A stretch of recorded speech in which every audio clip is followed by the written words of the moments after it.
All of Royal's team members are on the call.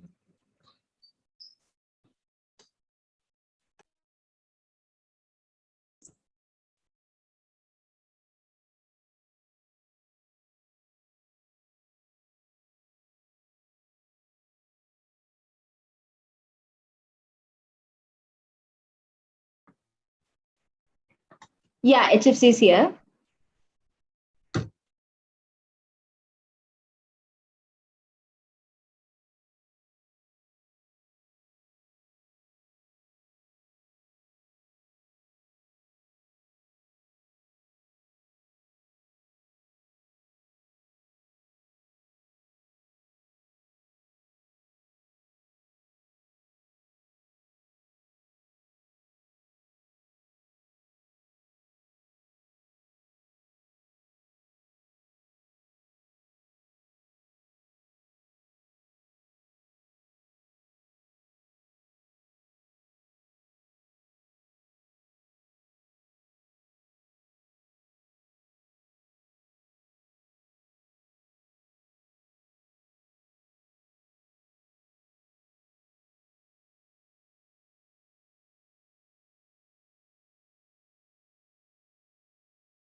We welcome you all to the grand finale of Hilda Kularathne Memorial Debate Championship 2021. We have Holy Family Convent as the opposition and Royal College Colombo as the proposition. Good luck to both teams, and we hope you enjoyed the debate.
Our judge board today, as the chair, we have Litmal Jayawardena, Trishan Fernando, Gaya Kulatunga, Dinet Hettiarachi, and Gavin Senaratne.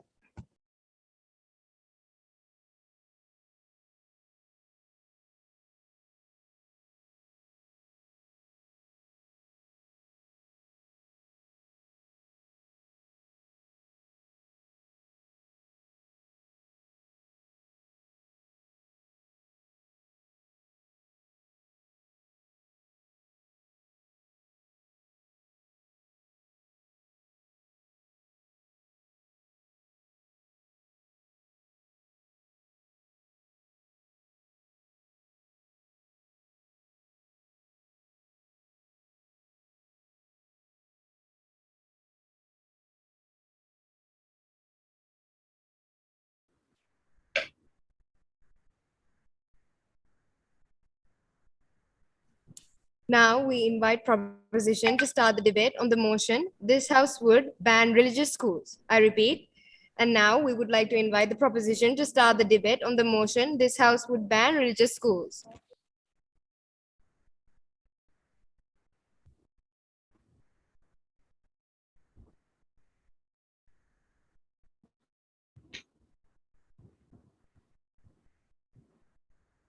Is it fine if I start whenever?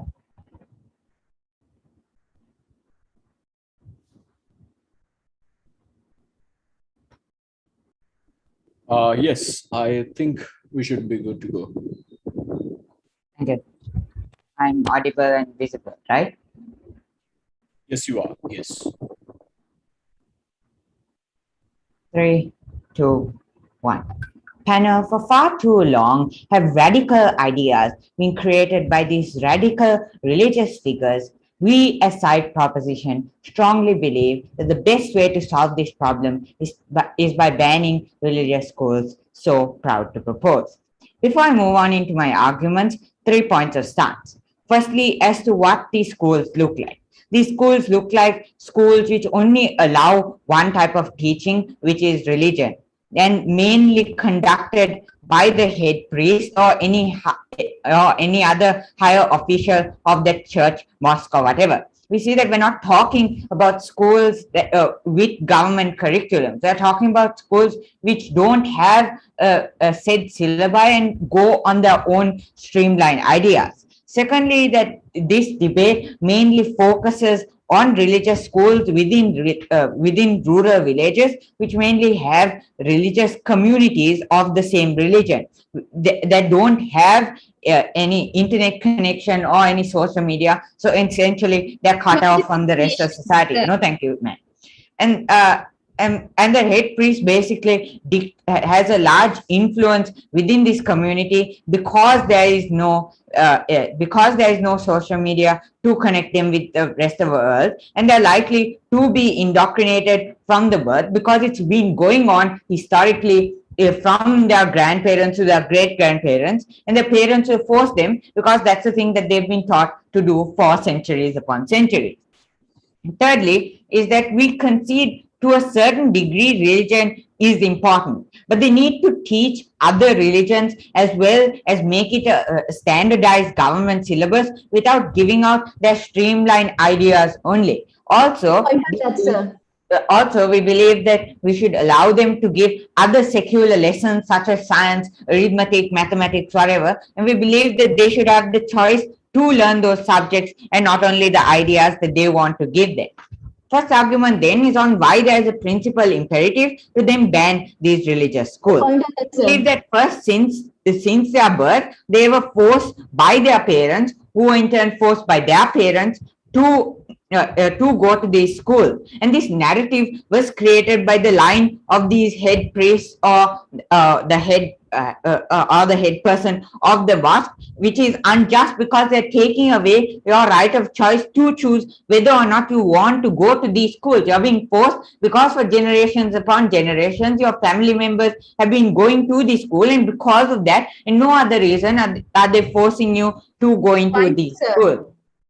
I'll take it later, ma'am. Secondly, then is that the state has failed to regulate these schools within the religious communities. Why? It is because these religious schools within these religious communities are running amok. It is they are forcing young children since their birth to go to them, and therefore the state has failed to give their citizens the rights that they need, the right to choice. And therefore, since they are only since they are the only party that it can actually help them, we see that it's only fair that they have that reciprocal response towards them to come and help, because no one else has that same amount of power, because they are the state and they are the highest power.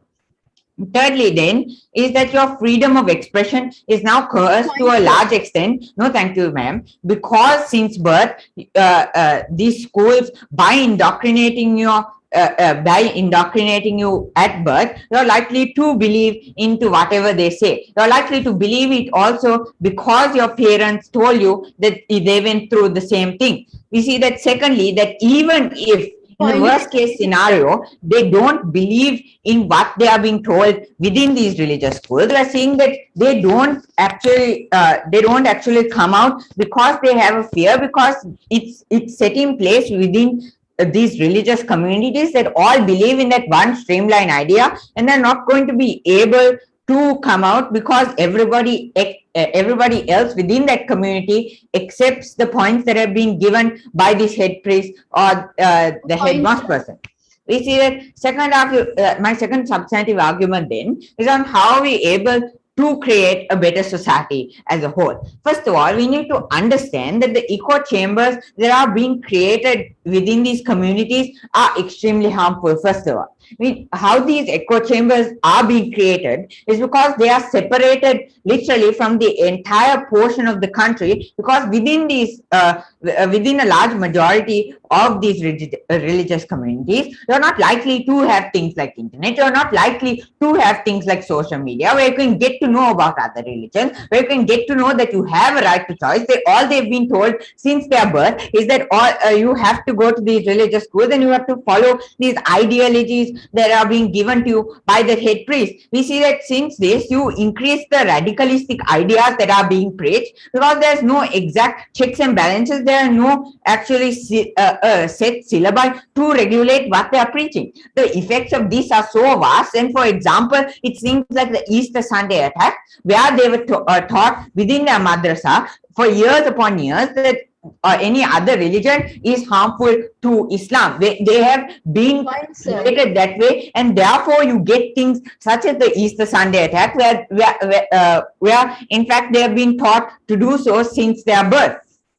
Secondly, then, is that banning won't necessarily solve every single problem that we have. It won't literally within a day, it won't stop this freedom of expression. It won't stop all the radicalistic ideas from happening, but it's the baby steps towards the right direction. It's what we can start with to get a better stepping stone in order to stop this from happening in the future. We see that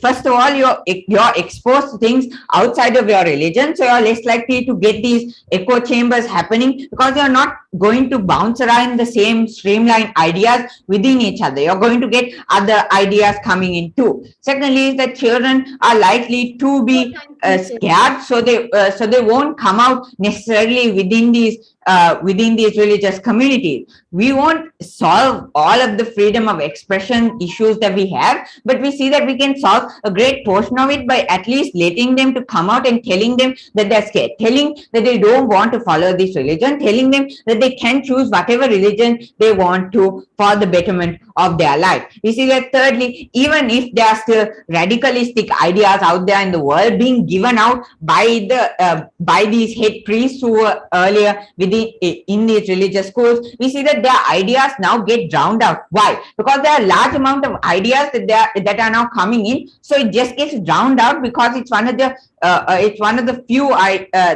ideas that gets very little attention. And we see that fourthly and finally, they become more accepting towards other religions, so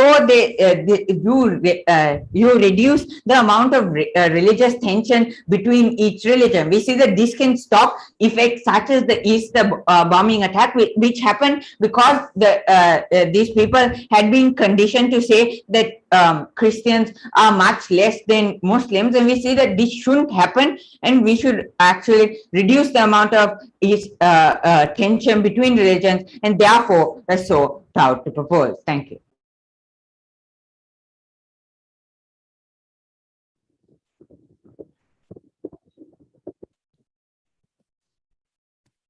All right, I thank the speaker for that speech, and I would like to know whether the panel is ready to continue with the debate. Perfect.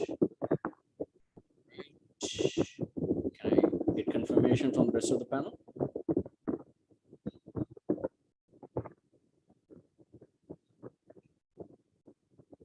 All right, perfect. I would like to thank the speaker for that speech and would like to invite the leader of opposition to present their case. Here.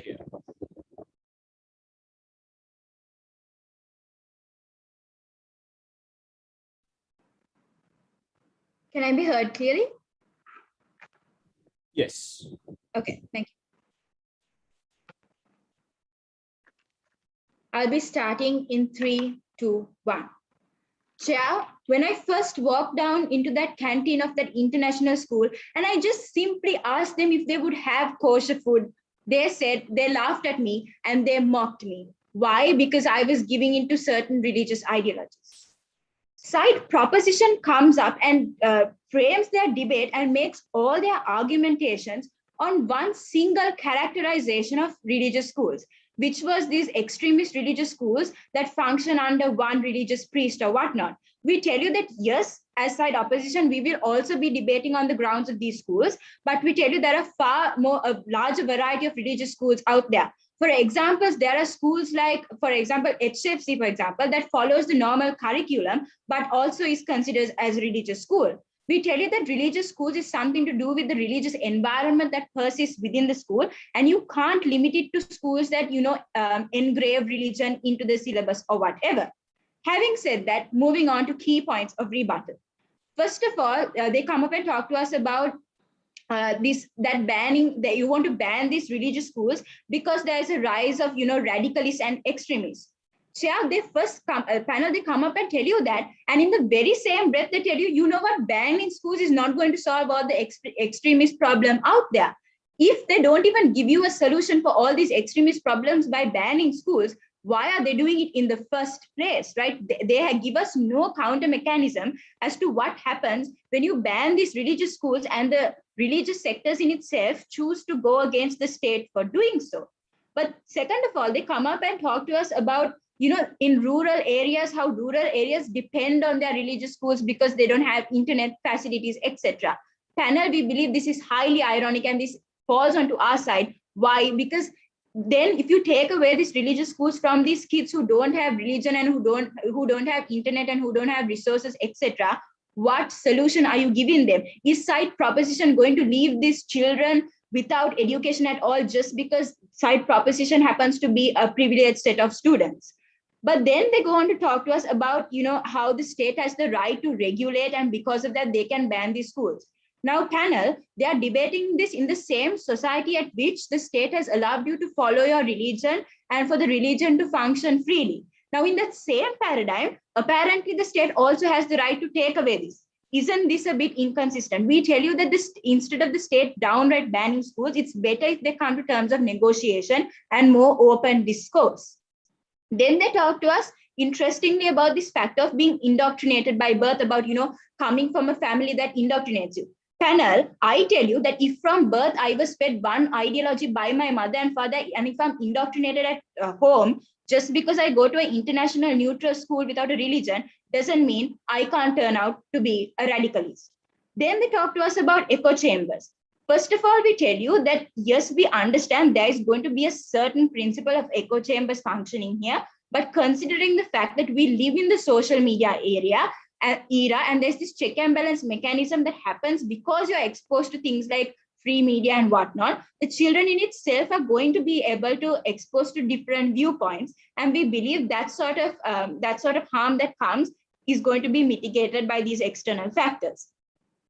Then they talk to us about how it's going to reduce tension about within religions and whatnot, right? We tell you we don't believe this is the case. On the contrary, we think the moment you ban these religious schools, these religious institutions are going to use underhand methods to give their children this sense of religious environment and religious principles.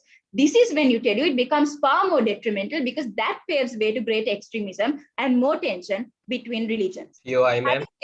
After this, sir, having dealt with all these rebuttals, I move on to our case. As side opposition, what we tell you is, instead of banning these schools, what we'll do is we'll give them a mandate that they can carry out their religious environment, but their educational system has to be in par with a standard syllabus set by the state, which means it has to follow certain educational standards that are generally accepted. Two arguments from my part for the House. The first argument is what society is going to look like when you ban these schools, and the second argument is the role of religions. Moving on to my first argument panel. First of all, you need to understand that religion in itself, not right now, sir, that religion in itself acts as a Newtonian fluid, right? What do I mean by this? Understand that a concept like religion needs to be allowed to have this free-flowing functionality and to be able to be flexible and fluid. Now, the moment you exert undue pressure, like, overnight banning of schools, that's when we tell you it's going to convert from being this sort of Newtonian fluid to a more solid one-track factor.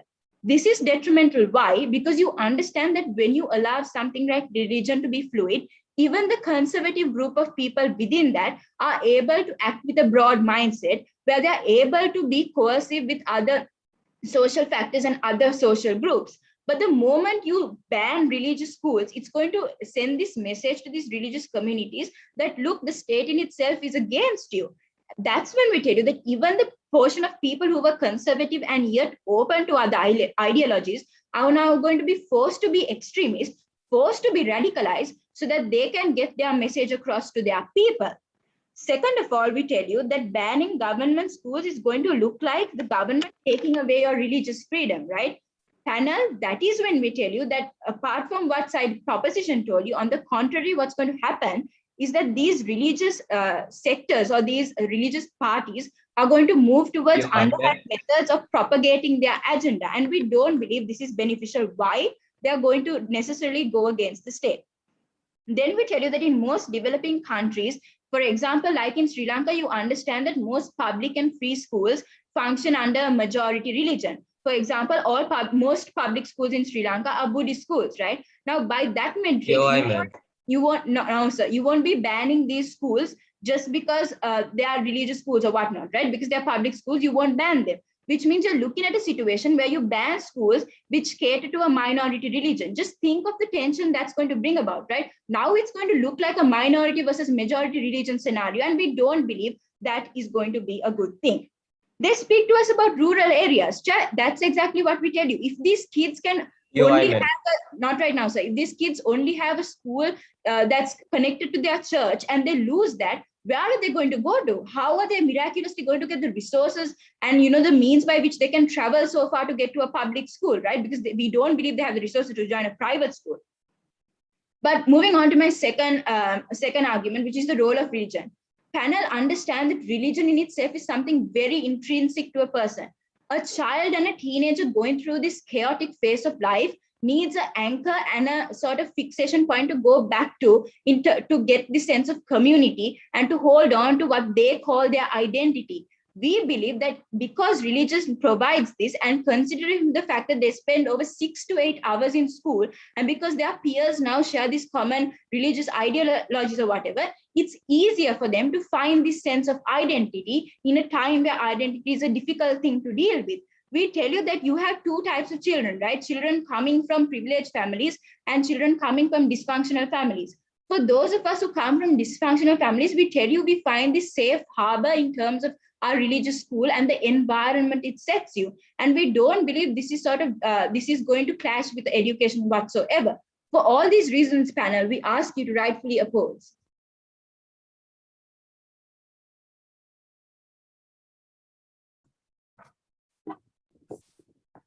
All right. I thank the speaker for that speech and would like to get confirmation from the rest of Could the you give me a panel. second? Sure. Confirmation from the rest of the panel as to whether we are good to go.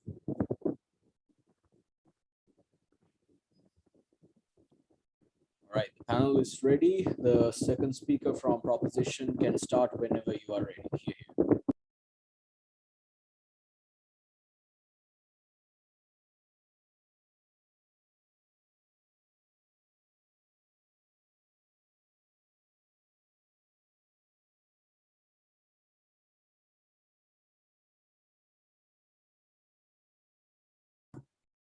Am I audible? Yes, you are. Yes.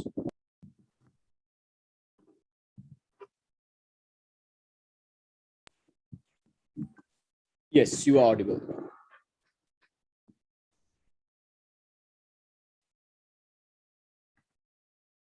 And I think 99% of schools at least teach one sort of religion. I think the reason as to why a religious school is different from a public or private school that teaches multiple religions is because in those particular schools, the fact is, first, they don't have a proper curriculum. That is to say, they don't teach about sciences and maths. But secondly, and importantly, they only teach about one streamlined thought that comes about by the religious leader within that entity. And that is the problem that we identify within this debate. And again, I don't necessarily think this idea of certain institutions being religious schools when they have multiple different religions being taught is really true within this debate. I think this debate focuses on religious schools that only have one streamlined thought, and that is the majority. I'll have two questions in this debate. First, as to whether or not there's a principal imperative to ban these sort of religious schools. And secondly, as to whether doing so is going to be beneficial. And I have a third argument as to why you create more individuals who are moderate when it comes to religion to become radical individuals. But before that, a bit of recharacterization. First, Before you move on, sir.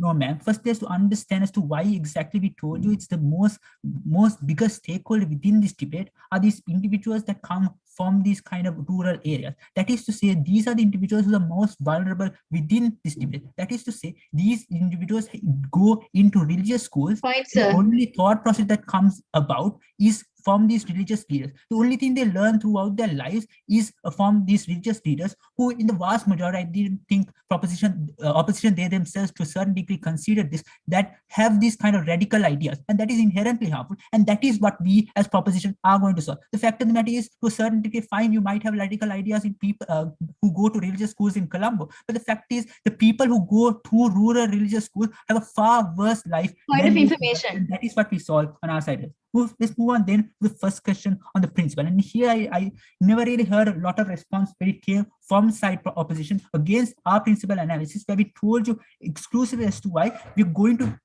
they have restricted the freedom of expression of these individuals. First, they told this idea about open discourse. Point, sir.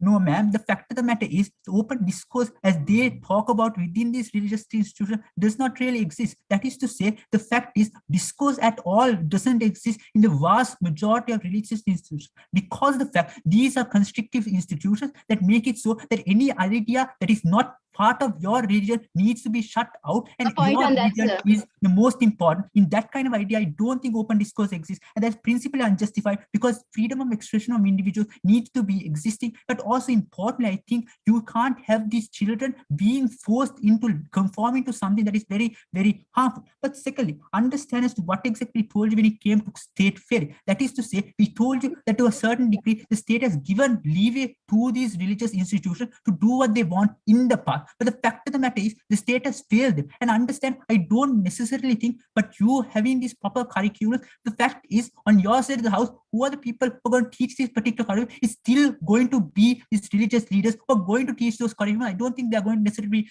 proper enough to teach those kind of curriculum on our side of the house. But again, I don't necessarily think this idea about having public schools not in those particular areas is necessarily true.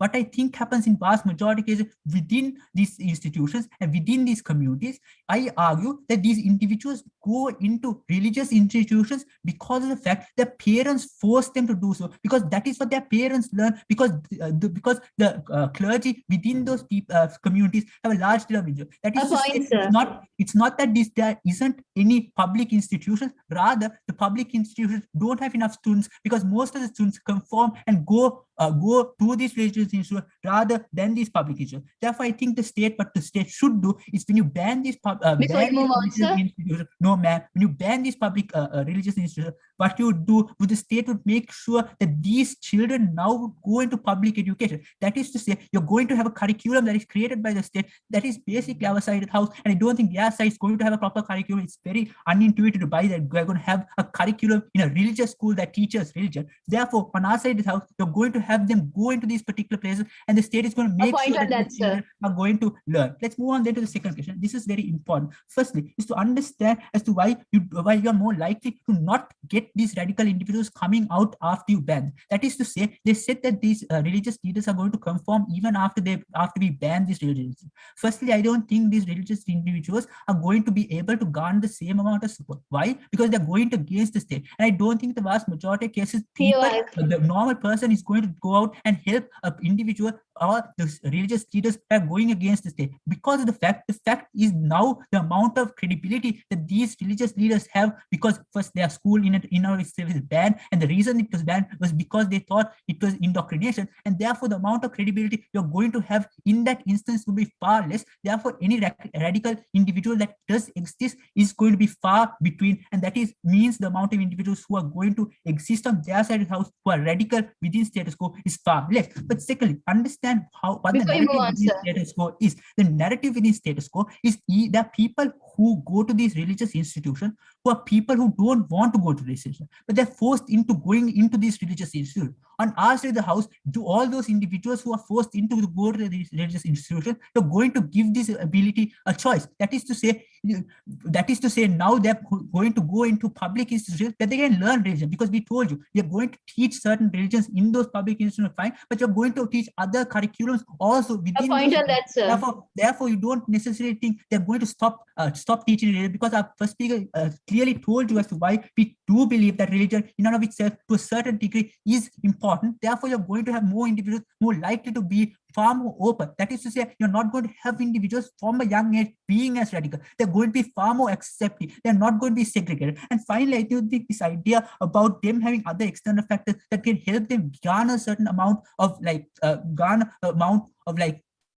how, like, social media, for example, information. Vast majority cases, in the most important instances where religious institutions are so controlling, things like social media doesn't exist. What's important then is when you go to a public institution, when you have other students from other religions, you're now going to be far more accepting. Therefore, you're far more likely to not become radical. You're far more likely to not think that your religion is above all. That is what changes this individual. Let's move on then to my third argument as to how moderate believers now become radical. That is to say, if you take the East bombing attack, for example, the narrative that is created within status quo is that all Muslims and all of this minority religion are people that are bad. That is to say, even the people that aren't actually part of this particular radical religion, for example, are now going to be portrayed in a bad light. That is to say, the people who are moderate now think that the state in and of itself is against them, because the state is pointing fingers towards the religion as a whole without pointing to these particular radical subsectors. The fact is, on our side of the house, you reduce the amount of radical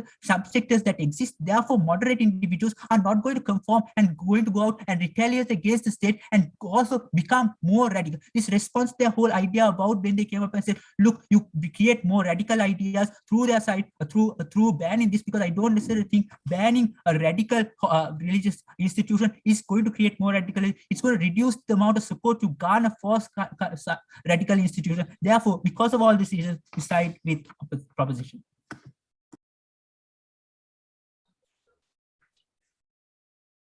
All right. I thank the speaker for that speech and would like to get confirmation from the panel.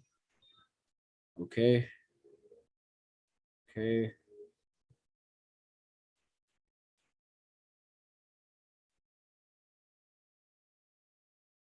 All right, perfect. The panel is ready. And And I would like to invite the DLO, the Deputy Leader of Opposition, to present their case. Here. Am I audibly and visibly clear? Yes, you are. Yes. I will be starting in 3, 2, 1. Honorable adjudicator, my parents decided to send me to my school because it was a religious school, because my mother had gone to it and they wanted me to grow up in a Catholic school. And they wanted that sort of background for me. And I myself enjoyed it because I found a community where I actually belonged to. And that is what actually made me the person I am today. Never been prouder to oppose. Firstly, let's clear something up. They came up here and they defined or they characterized religious schools as schools which are only taught like one subject and like one are led by like, you know, one priest or priestess or whatever, right? We tell you that yes, while those sort of religious schools do exist, they fail to include other types of religious schools, because there are other type of religious schools where they do teach the curriculum, but what they do is they have this sort of prayers and assembly in the morning. They say prayers at like 12 o'clock and they say prayers before they are dismissed. They have statues of the particular statues of the particular religion within their school premises as well. And we tell you it's unfair to debate it only on one mandate, and we'll be tackling it on all three grounds of schools. Before I move on to my argumentation, three themes of rebuttal. Firstly, whether or not religious schools actually indoctrinate someone to a great extent. Secondly, how do religious leaders garner support? And thirdly, which side has more discourse? So moving on to the first sort of theme, that is that. What did they come up here and they say? They came up here and before I move, they came up here and they said that, look, a cycle of indoctrination is created and you're taking away the right to choice. And because of the fact the state has the highest power, they have the right to do this. We tell you that, look, the state within itself gives parents the autonomy to choose which school they essentially go to. Because we tell you parents are the ones who are best equipped to essentially figure out which school benefits their child more at the end of the day. And we tell you in a majority of cases that most parents opt to send their kids to a school which they believe is beneficial previously because they believe is beneficial. We also tell you that there is a contradiction in their case because of there is inconsistency in their case because the fact that they told that, look, the type of people who go to these extreme religious schools are like people who are completely indoctrinated and have no idea whatsoever. But then suddenly when religious schools are banned, they're somehow going to be okay with sending their kids to a public school. Honorable panel, we don't think that is going to be the case. If that, we tell you that most likely what is going to happen are these parents are going to opt these children to stay at home and teach them their own ways, and we tell you that is far more damaging. Why? Simply because of the fact that at least when you have these sort of, even in extreme religious schools, you have this sort of visibility feature that is there, which means the government does to a certain extent can regulate what is going on in those schools. But the moment you revert to stay at home and whatnot, that is when we tell you the visibility of the religion within itself disappears at the end of the day. And that is when we tell you that it becomes far more cult-like and far more indoctrinated, where religion itself becomes this circle where no one really ventures out. Secondly, we tell you that even in the case where these religious schools are banned, there are two options which parents would send them, which is public schools or private schools. We tell you on their side of the house, according to their paradigm, there's no way you should send them to private schools either, because by their mechanism, private schools, we tell you, are extremely elitist, simply because the fact that it takes so much money and class and connections to get into them. Then we tell you the only other option is public schools within itself. And let's analyze this. Right? Because we tell you in a majority of developing countries, public schools are composed of the majority religion, which means in more cases or not, it means the majority within it, the minority schools are the ones which are going to get shut down. And we tell you that this is when you're suddenly just carrying children away from the schools and the people and the friends that they have known for so long, because they gave no model whatsoever, whether it's a phasing out or not. And we tell you that a Prop 3 is far too late to do this. And we tell you that this essentially is worse, because now kids are just suddenly introduced to this new school and they will be like, okay, this has been torn away from me. Why on earth should I get along with these people? And they reject and turn away from these ideologies. But before I move on, my second theme of rebuttal, your point, sir. Ma'am, would you be fine with a school that solely taught communism? Similarly, would you be fine with a school that solely engaged in ideas of liberal ideas? I understand your point, sir. We tell you that that's not going to happen on our side of the house because, and I'm going to explain this through my second point, which is how do religious leaders garner support. They came up here and they said no normal person is going to act out against the state. We tell you that that's an inherent contradiction because according to their metric, the states which already exist in that, the people which exist in their paradigm are all people who are extremely radical or whatnot. And we tell you that that within itself means that they're probably going to go out against the government. We tell you even the average normal person at the end of the day has an intrinsic right to their religion, which means that if they feel like the state is working against them, that they are going to feel a sense of apathy towards the state, which means they're more likely to feed off the religious leaders, which means that people on the fence or people who are actually liberal are going to more likely turn against you as well. And then, so third level of this thing, which side creates discourse. They came up here and they said that, look, we are taking baby steps to fix this problem. I'd hate to see what their actual steps would look like. If that's the case, we tell you that, look, baby steps, the only way you can achieve this is having a strong relationship between religions and the states, because that actually means that you can negotiate what these states actually teach within schools and actually cater to them as well, which means it's going to be a much more diverse set of ideas which are going to be exchanged between the state and the religion, because then the religion itself knows, okay, I have the state is somewhat backing me, which means they aren't attacking me within itself, which means that they aren't going to lash out at people at the end of the day. Then we also come up here and we tell you that, look, what you're doing on your side is you're restricting the discourse around religion itself, simply because of the fact that when you have religious schools, there is a lot of discourse currently happening in religious schools where they have things like, where they have like societies and clubs for like minority religions. Even in my school, I have like we have clubs where the Muslim ladies club and the Buddhist ladies clubs and various other days which actually celebrate these holidays which Muslim people and Buddhist people celebrate. And with that, I'll be moving on with my argumentation. We tell you that essentially religion within itself breaks down the mechanical aspect of education, because education as a system within itself is very monotonous and mechanical and becomes sometimes way too competitive, that children in itself need to get reined back in a bit. We tell you that religion involves things like human touch, like sharing, the value of life, morality, and the role of religion within itself is to promote things which actually promote humanitarian concepts. Things like love others as you love yourself, help your neighbor within itself, and the idea of a community itself is created. We tell you that religion itself exposes this.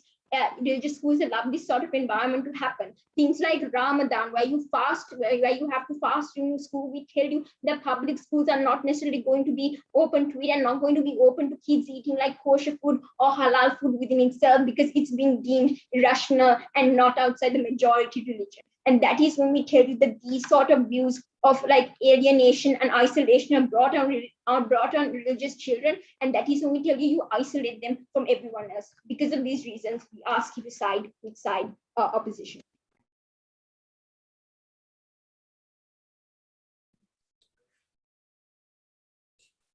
All right, I would like to thank the speaker for that speech, and I would like to get confirmation from the panel whether we are good to continue.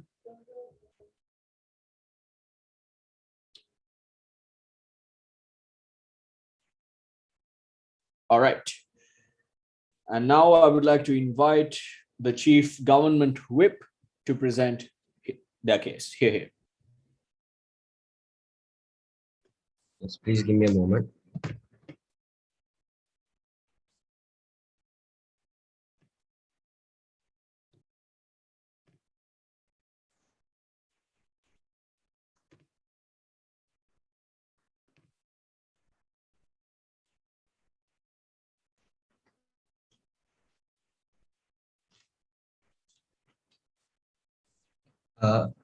Is it okay if I don't turn my video on, as I'm experiencing connection issues? So I just want to make sure that I'm audibly clear. Yeah, sure, no problem. Okay. Thank you. Am I audibly clear? Yes, you are. Cool. Thanks. I'm starting my screen. 1 second. 3, 2, 1. Ma'am, I'm genuinely happy that you found a community that you're happy with. You found a school that you're happy with. But what you're not willing to understand is that we're not talking about schools such as Holy Family Convent. From the first speech itself, we gave you a clear definition as to what we categorize as religious schools. What did we say? We said that religious schools are essentially schools that only teach one religion, that are devoid of any government mandated or basically mandated by any kind of educational organization, a syllabus that don't teach secular subjects such as the sciences, such as mathematics, ma'am. To my knowledge, schools such as Holy Family Convent, like you said, have clubs and societies and other religions and stuff, man. From your very definition itself, it just doesn't fall under this topic. We find it regrettable that side opposition, not for one single moment, debate on our grounds and keep going on this parallel that they create. We believe that as side opposition, we have the privilege of defining the terms of this debate. Two things are two clash points for the House today. Firstly, on the pragmatics, and secondly, as to whether this is principally justified. But before that, I would like to just clarify. I would like to just clarify the POI response. Right, I asked them a POI of whether they would be fine with schools that only teach community, like a school that only taught communist ideologies, or a school that only taught liberal ideologies. They say that these kind of Fine, schools sir. don't. Ma'am, I'll take you after 4 minutes, but please feel free to ask me before if you want to. They say that these kind of schools don't exist under their side of the house, but what they're not willing to understand, Mr. Speaker, sir, is what religions look like. Religions are essentially political organizations, right? They shape they tell you whether abortion is good or bad. They tell you what kind of financial policies you should follow. They tell you whether your definition on like gay rights or whatnot. At the end of the day, the very thing that you're not saying is if you can't oppose things like communist schools happening and then be fine with Fine, religious sir. schools existing in the first place. Like I said, ma'am, I'll take you after 4 minutes, but feel free to ask. Moving then on, but note panel, before I move on to my clash point, that the counter solution is essentially null and void. Why is this? Because at the end of the because at the end of the day, these religious schools are led by people that are not of an educational background. These religious schools are led by people that are only versed in their religion, or devoid of any qualifications and stuff. You can't all of a sudden take these people and make them into qualified teachers. At the end of the day, I feel like it's probably a more rational solution to just send these people to a public school. Moving then on to the pragmatics. What do they say? Point First, of information. ma'am, I'll take you after 4 minutes. Firstly, this question they say impose us on. They ask us what about the education of these people in these vulnerable communities, right? They say that these people need some sort of education, and if not, it will go to utter chaos. But Madam Speaker, sir, we gave you a clear definition from the beginning. We told that we'll send them to public schools, and note that the response they give to that, in which these parents want send them to public schools, is illegal. There's nothing that it's illegal. You have to send your student to you have to send your kids to some sort of school. The best that we can do here is ban religious schools. Point on that, sir. If they do that, we just persecute them. But on a second level panel, we told you that it's essentially a cycle of indoctrination that is created here. But why is this? It's because these parents of these children were also brought up in the same kind of background. That is what they know best, and that's what they think is best. We believe that this cycle of violence needs to stop somewhere, and this is there. You have to start somewhere. That is what we meant when we said that we need to take some sort of step. On the second idea, then, that the government should not, they say that the government should not ban these schools but have discourse with these schools. I have no idea what that means. That seems utterly ludicrous and seems like some populist Point, sir. nonsense that they seem to put me into a rabbit hole. But note, ma'am, that you can't have discussions with schools that devices, because firstly, these schools are, like I said, led by uneducated individuals, and they populate things like segregation. They encourage things like segregations. And note that even semi-religious schools, right? Even semi-religious schools have gateways to extremist organizations. Note that these kind of schools have no accountability of their own and absolutely no transparency, not even a regulated syllabus to follow. But note, Mr. Speaker, Before sir, you move on, that even sir. if you want to look at the East attacks and stuff, every single attack from those, every single terrorist from those came from things like madrasas. You had the sad thing is that we had to wait until the attack happened to ban these religious schools. Hope we don't make the same mistake again. Yes, ma'am, I'll take a POI. Sir, do you believe as children you don't get to make a choice of which school you go to, religious or otherwise? Yes. So that this is especially true for these people in these vulnerable communities. That is what I meant when I said a cycle of indoctrination does exist. I'll be defining the difference here towards the latter part of my speech. But let's move on to this idea that they say that they give us. They say that just because you go to international school or something doesn't mean you can't be radical, right? Again, very intuitive rebuttal, like Suchit brought up. It's less likely. Why is this? Because you're exposed to different people from different walks of life. These religions, these schools don't have the Point, incentive sir. or don't have the objective of only forcing one religion down your throat. But let's move on to this idea of echo chambers. What do they say? They say that echo chambers don't exist because of like external sources such as social media. When they say this, they completely ignore our characterization again and our context context that the places these schools exist in are more likely to be of only one religion. Like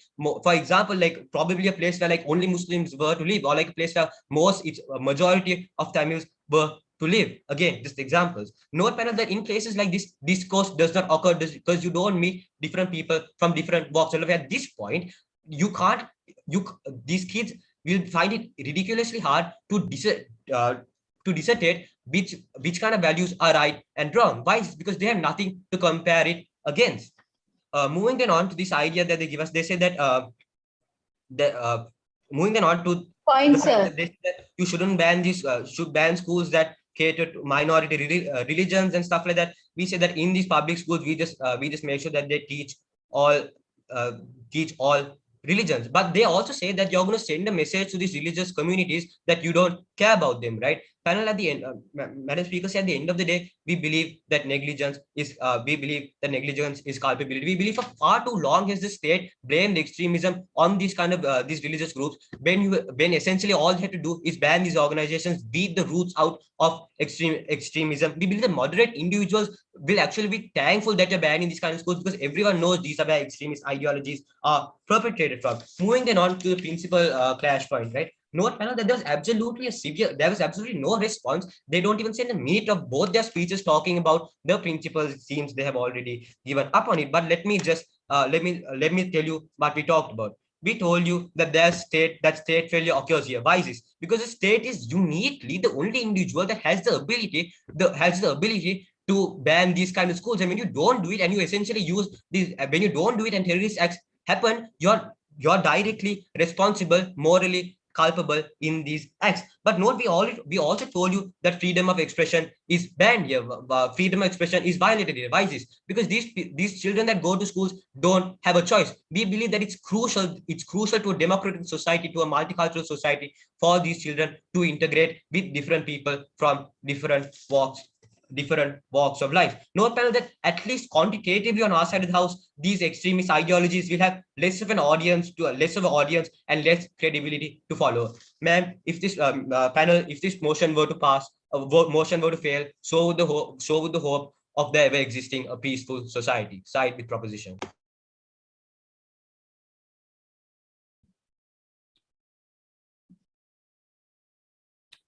All right, I thank the speaker for that speech and would like to get confirmation from the rest of the panel as to whether we are good to go.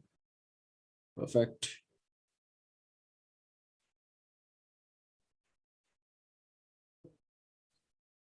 All right. So in order to conclude the substantive round for the finals, I would like to invite the Chief Opposition Whip to present their case. Here.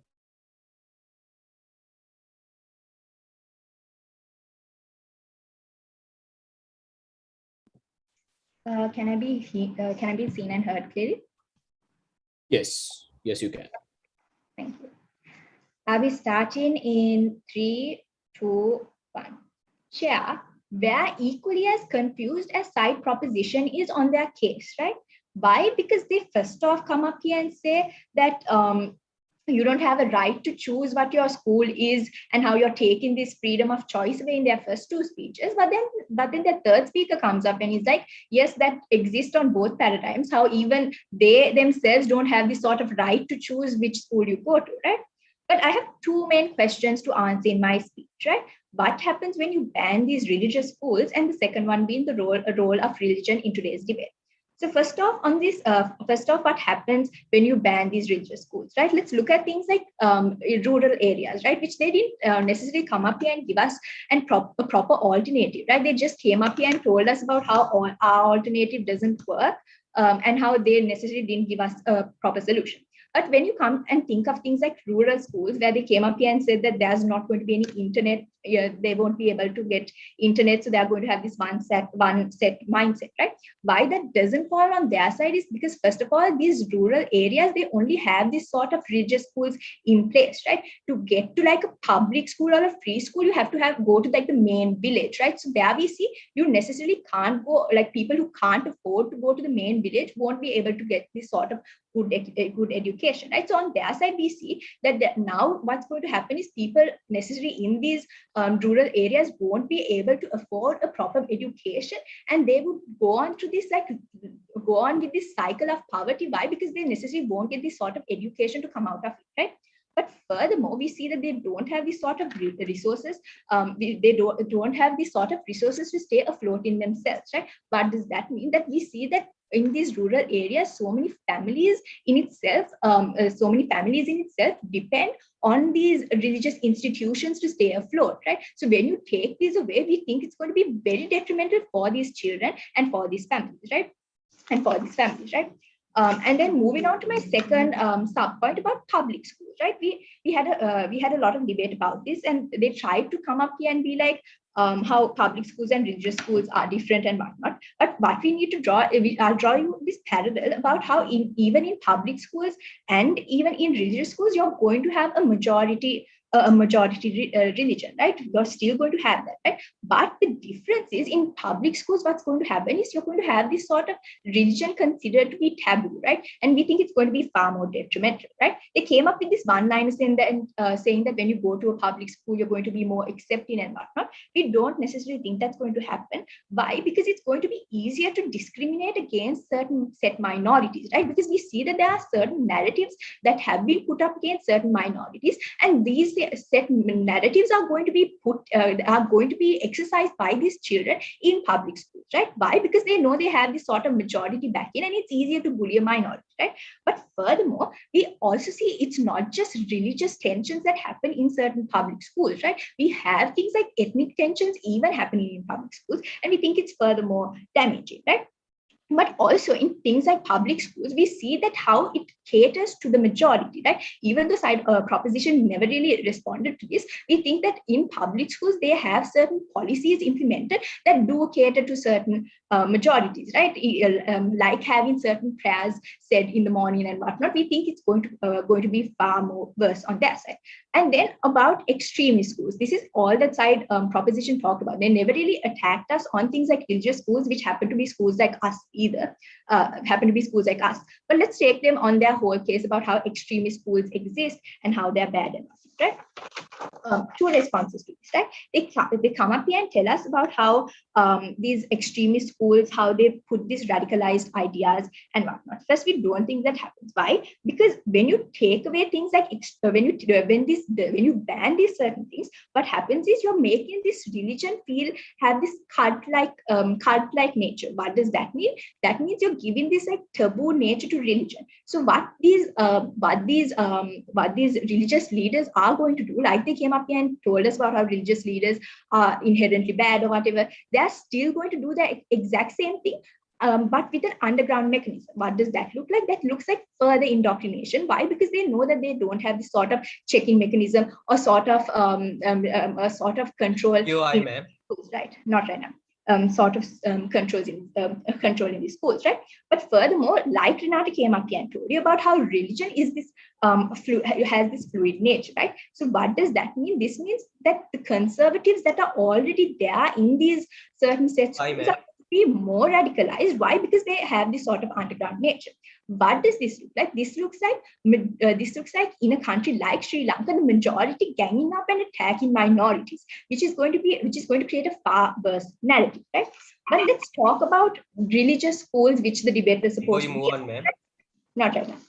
Let's talk about religious schools, what the debate was supposed to be about in the first place, right? They came up here and told us about how it creates echo chambers and how that's very detrimental and whatnot. what you need to understand is, as a person that goes to a religious school, we all come from different backgrounds, right? The same background I come up with is not what Renata or Shavi comes up with, right? We come from different backgrounds, and that is the sort of marketplace where we actually talk about certain different things, right? But furthermore, we also believe that children also have this tendency to ask questions like why, and and reason about certain things, and that is what they are necessarily going to do about these things, right? But furthermore, we also believe that because we live in this sort of digitalized era, how reputation of schools matter, right? What does that mean? This means schools looking more progressive and actually getting the attention of status quo, right? That meaning it's going to it has a reputation of state, right? So by that, they having certain wrong teachings on whatnot are necessarily not going to happen. Why? Because they know that they would receive backlash. And they would actually receive backlash, right? Before time runs out, man. Not right now, but moving on to this whole thing about religion, right? But which the debate was supposed to be about, right? They came up here and told us about this reiteration point about echo chambers. When we think about echo chambers, we believe that people are necessarily exposed to a certain set things, right? Like things like social media. But furthermore, even if you think about children, because we live in this sort of capitalistic society, children are necessarily going to give into this sort of thing like having going to tuition classes and whatnot. From there, we believe that they are still going to meet these different types of people and meet different types of people, right? Meet different types of people, right?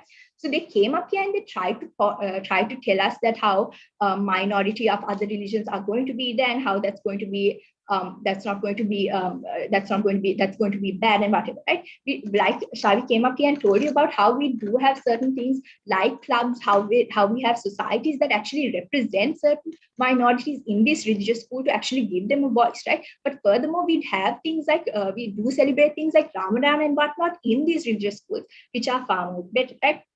And they tried to come up here and tell us that religion schools is this set extreme schools, and we do not. And we from the start, from Renata's speech onwards, we told you how they're narrowing this debate to one set type, but on both paradigms, we told you about how we work. Please side with side.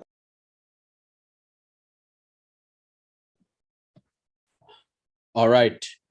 I thank the speaker for that speech. And I would like to ask the panel whether we are ready to move on. All right, perfect. So that concludes the substantive speeches. And now we're moving on to the replies. To start off the reply round, I would like to invite the speaker from side opposition to present a 4-minute reply. Here. Am I audibly clear? Sorry. Yes, you are. Yes, you are. I will be starting in 3, 2, 1.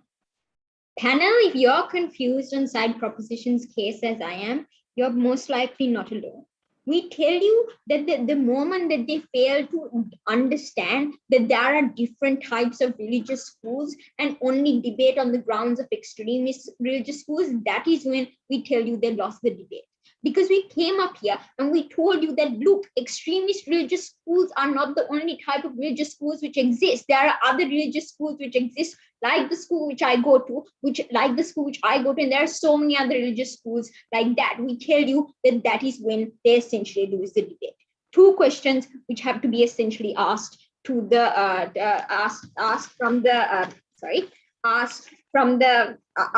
debate itself.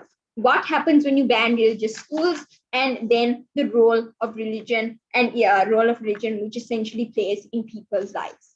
On to the first question, right? What happens when you ban religious schools? They didn't tackle our analysis whatsoever. They came up here and gave this like one-liner which says it's not going to happen because somehow it's illegal or something to essentially teach your kids at home. We tell you that is not true, that so many parents do opt to teach their kids at home.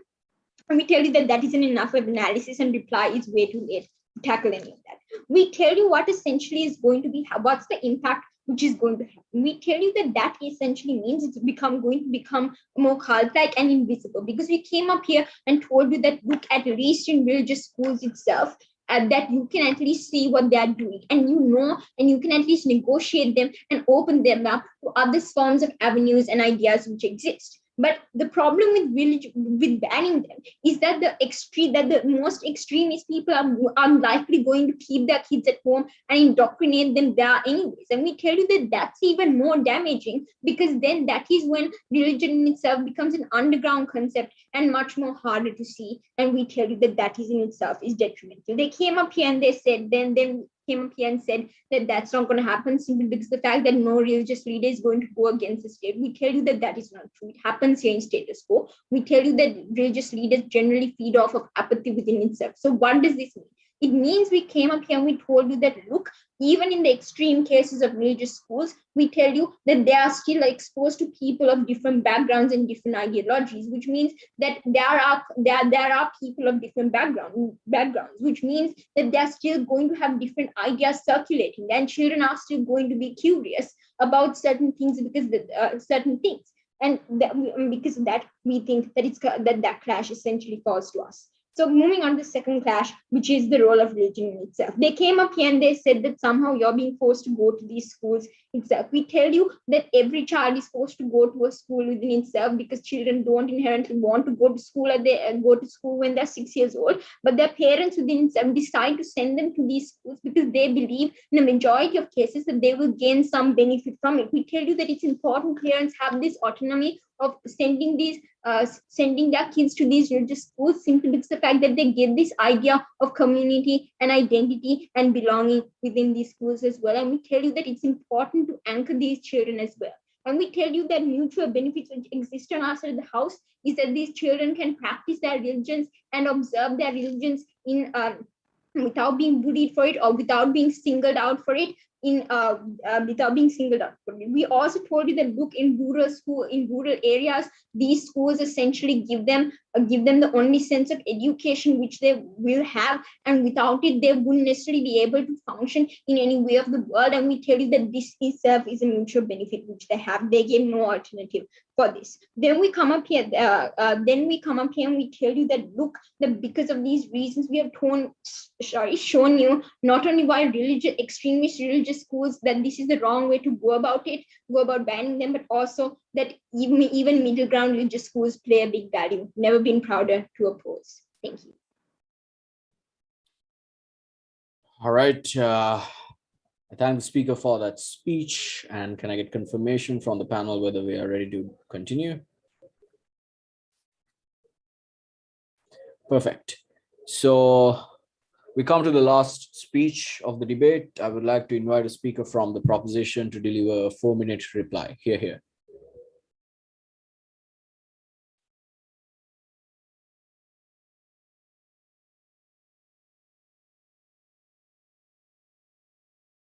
Side opposition took so much time to show to us as to why there isn't a problem. And in the first speech, they told us a counter solution, conceding that there is a problem. They conceded that the curriculums in and of itself within these religious institutions are problematic, and they gave us a counter solution.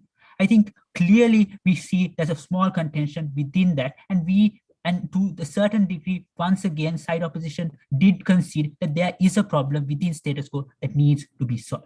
And understand, I told you this throughout our speeches, that how exactly their counter solution in and of itself isn't going to work. That is to say, they have these systems of creating a curriculum within these religious institutions, working that is being done by these individuals within these religious institutions, as they themselves consider are so powerful, they're more likely not going to listen to anything the government is saying, as they themselves tell in their side of the house. But also understand, because of the fact it happens within these religious institutions, the people who are teaching that particular curriculum are people who are employed by these religious institutions. That's problematic. And understand, finally, the fact is, we told you on our side of the house why we are going to have this schooling system that's far better.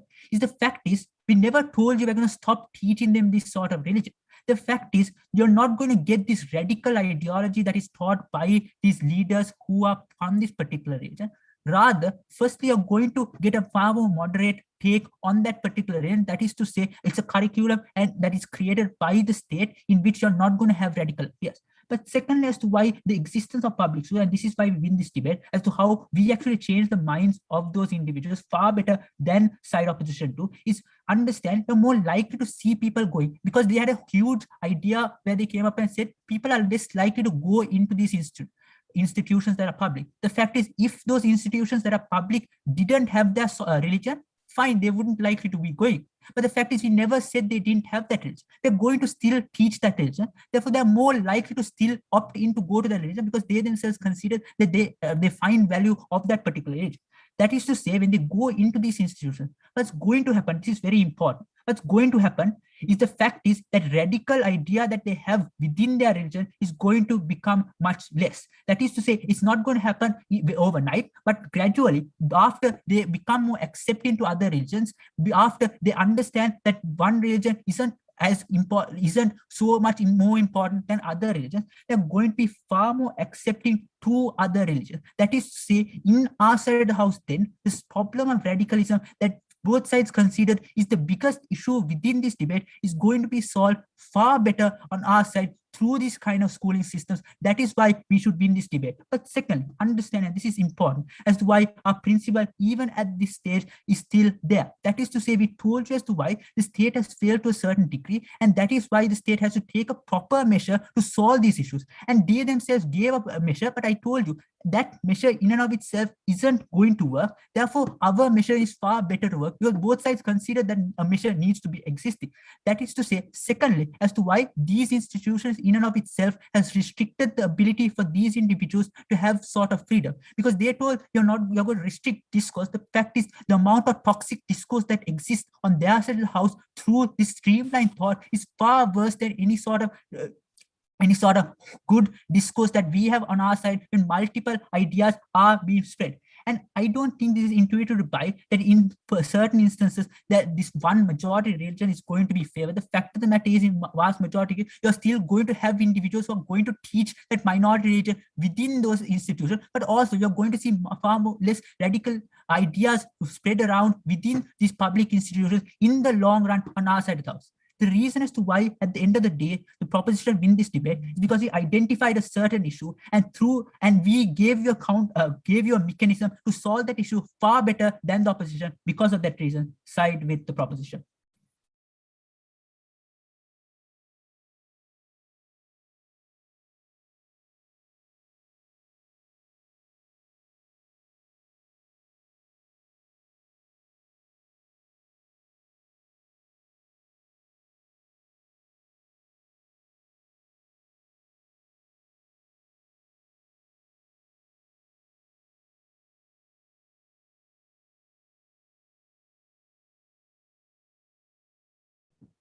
Now I invite the judges to the adjudicators' breakout room to deliberate on the debate.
Now I invite the judges back to the main room.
Can the teammates of the proposition and opposition please turn on their videos?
A very good evening to everyone.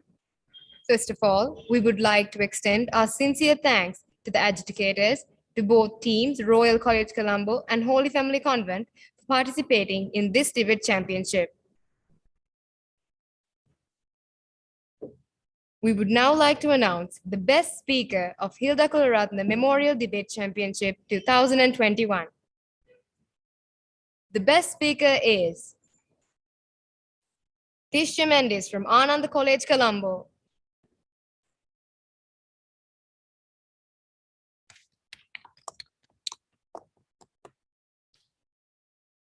And now, to announce the winning team of the Hilda Kularathne Memorial Debate Championship 2021, organized by the English Debate Club of Mahamaya Girls College, Kandy. The winner is Holy Family Convent.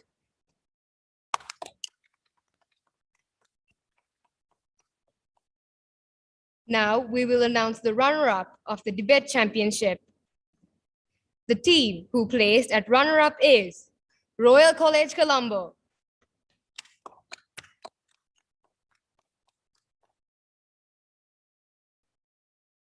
We congratulate each and everyone.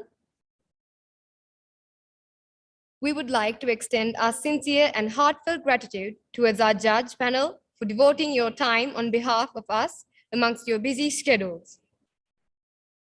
Next, we would like to thank all the debate teams who participated in the Hilda Kularathne Memorial Debate Championship 2021. And I would like to take this opportunity to thank everyone who supported us in many ways, and we apologize for not being able to name each and every person who helped us on the way to make this event a success. Have a pleasant day and stay safe. Goodbye.